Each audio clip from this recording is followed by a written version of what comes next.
за мене, живеам во рурална средина и за поактивна живот е потешко за мене од руралната средина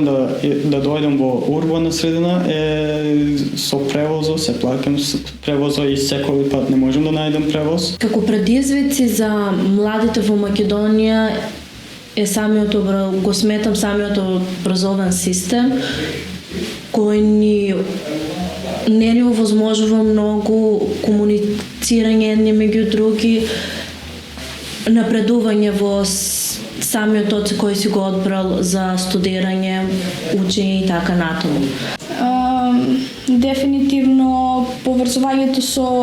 луѓе кои што можат да ни помогнат со развој на нашите способности. Децата кои што имаат овие вештини, многу често и не се поврзани со не се ни запознаени со личности кои што можат да им помогнат со развојот на овие вештини. Колку за моја Македонија голем предизвик ни е тоа што ако немаш врски тука, тогава не можеш да се вработиш